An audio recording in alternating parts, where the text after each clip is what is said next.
gedeelte lees, die Here begin spreek in my gees, toe besef ek, Here, dis 'n woord wat ons kan hoor in hierdie oggenduur, laat ons verseker oorwin die kwaad met goeie.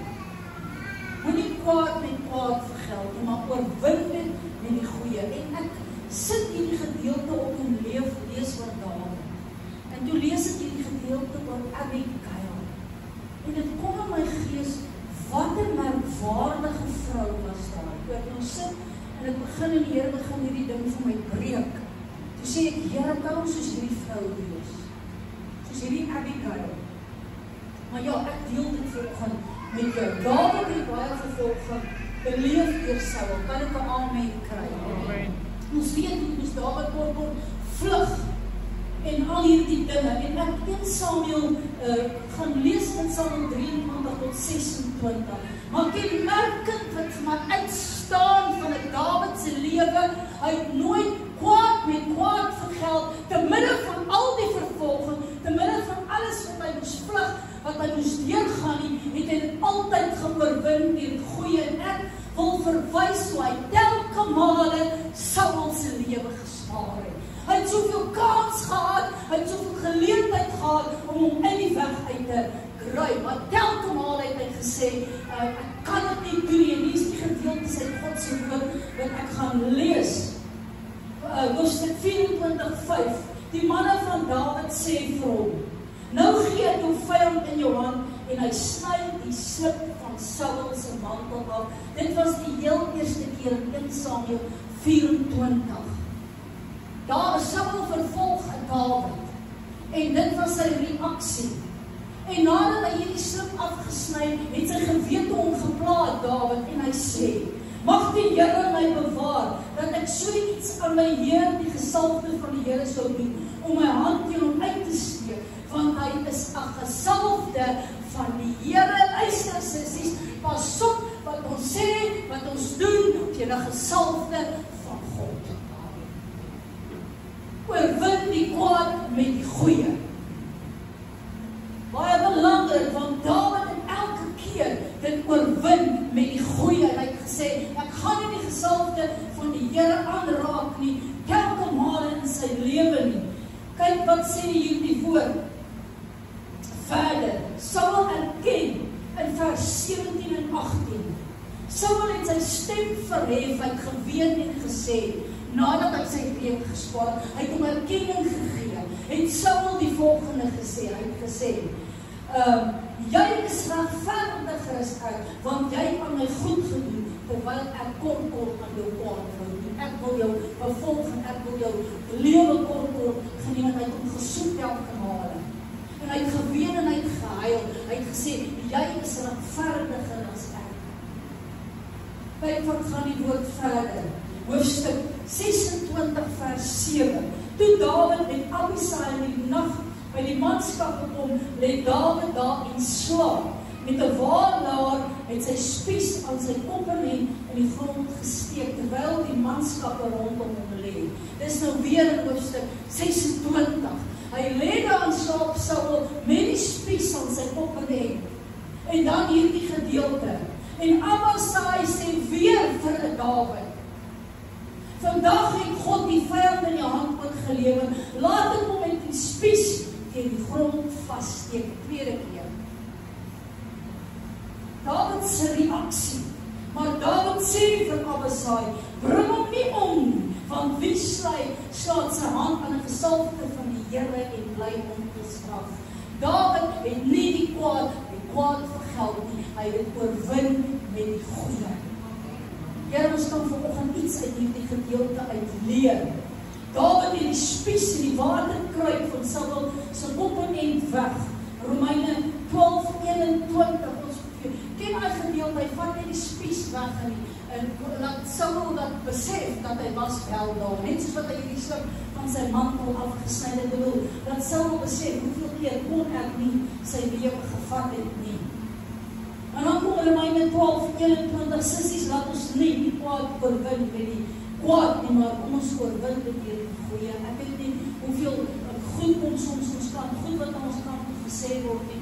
Telke male moet ons vry spreek bless en seën en bid en aangaan, sê ek, Here, ons oorwin dit vanoggend met die goeie. Maar ek wil praat oor Abigail, 'n merkwaardige vrou. Lees daarvan in hoofstuk 25.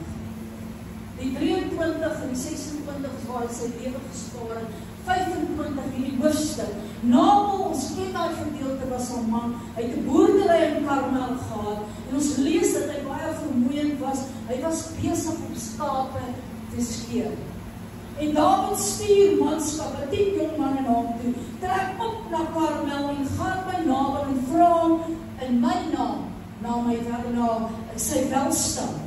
En so moet jy hom sê, mag dit goed gaan met die huis en goed gaan met alles wat jy besit. Hulle het niks vermis al die dae wat in Karmel was. Daar die jong manne guns vind in die oor, gee wat jy byderhand het aan die dienaars en die seun Dawid. Ek bedoel, heeltyd het Dawid hulle beskerm in daai woestyn. Dat niks vermis geraak van hulle vee nie. Oorlog en goed wat na hulle kant toe kom en nie. En ek bedoel, wat vra Dawid? Hy vra net 'n bietjie 'n guns voedsel. Ek bedoel, dit is 'n woestyn, daai manne het honger. En sy reaksie, die Nabal weier om hulle enigiets te gee. Hy wil nie goed met goed vergeld nie. Hy weier om iets te gee. En die manskap het hom te kenne gegee, en daarom trek Dawid met 400 man op. Dit was Abigail, sy vrou, wat die saak bered het en opgetree. Ek wil vir jou sê, was dit nie vir Abigail daai dag om vrede te bewerk, sal daar bloedvergiet gewees het, sal daar oorlog gewees het. Want Dawid was reg vir dit. En kyk wat sê hier die woord, wat doen hierdie vrou? 'n merkwaardige vrou. Sissies, om vrede te behou in ons huise, om 'n Abigail. En sy sê, lees in vers 8, en sy vat 200 brode, dit is nogal baie, as jy dink, om 200, ons baie kos vir hulle gehad het, hulle boerdery. Sy vat 200 brode, sy vat 2 sakke wyn, 5 skape, sissies, dis baie, 100 rozijnkoeke, sê die woord, 200 vrye koeke, en sit dit op 'n esel. So daar was baie manskappe wat honger was. Sy kom en sy bered hierdie saak. En toe Abigail Dawid sien, het sy voor Dawid se aangesig neergeval, sy om verskoning gevra.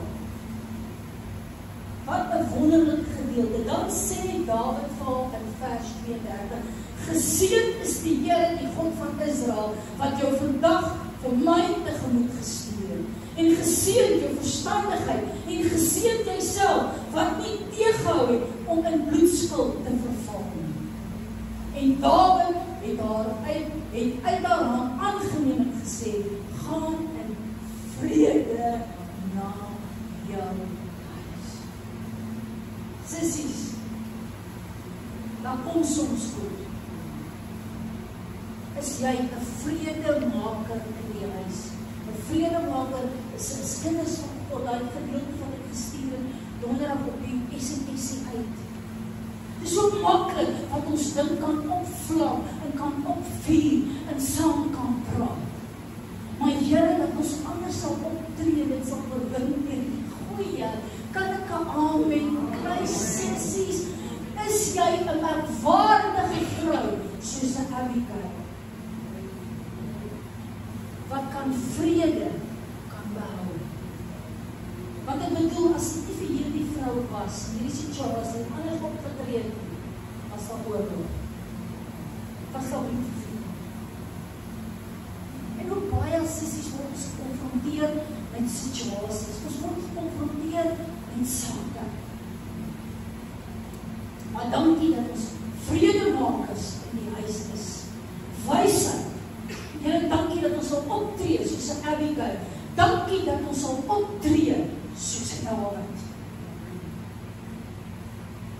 Oorwin dit met die goeie. Moenie saam praat met mense ongesalfdes van die Here. Seën die gesalfdes van die Here. Bou hulle op in die naam van Jesus. Dawid het 2 keer kans gehad is die slip, die spies by die kop aan hom. Maar hy het gesê, moenie dat ons gesalfde van die Here aanhaal. Sissies, as jy vredemaker. Amen. Vredemakers gaan God sien, kinders van God, om die minste soms te wees. En sê, Here, dankie, dat jy so in ons lewens ingekom het, en vredemakers in die naam van Jesus het, Here, ek bid, raak in hierdie woord. Dankie vir dit wat jy vanoggend met vroue se wil doen. Here, dit is weer iets wat ons kan vat, wat ons kan toepas in ons lewens. Om nie kwaad met kwaad te vergeld, maar om dit te oorwin met die goeie. Om te seën en te bless. Here, ek wil die loof, ek wil die prys vanoggend vir hierdie woord. Here, dankie dat jy vat dit en maak dit lewend in vroue se hande. Hierdie saad wat vanoggend val, op vrugbare grond. Verandering in ons lewens, om meer te word soos Jesus. Here, die vrede, die liefde, die blydskap, die selfbeheersing, maar bovenal God se liefde in ons lewens, dat ons so God se woord sal toepas, so God se woord sal leef, dat ons liefde uit sal straal. Ons hele wese, ons hele karakter, moet ons kan optree soos Jesus. Here het ook nooit kwaad met kwaad vergeld nie, maar het altyd oorwin met goeie. Het self gesê, Vader, vergeef hulle, hulle weet nie wat hulle doen nie. Dan sê ek, Here, dankie vanoggend vir hierdie woord. Ek bid vir vrouens om vredemakers in hulle huise te wees. Here, ons weet nie reg wat altyd om te bid nie, maar Here, die Gees tree ons in met onuitspreeklike sigtinge. Dankie vir God se Heilige Gees wat deur ons bid, wat deur ons spreek vanoggend in Jesus naam. Here,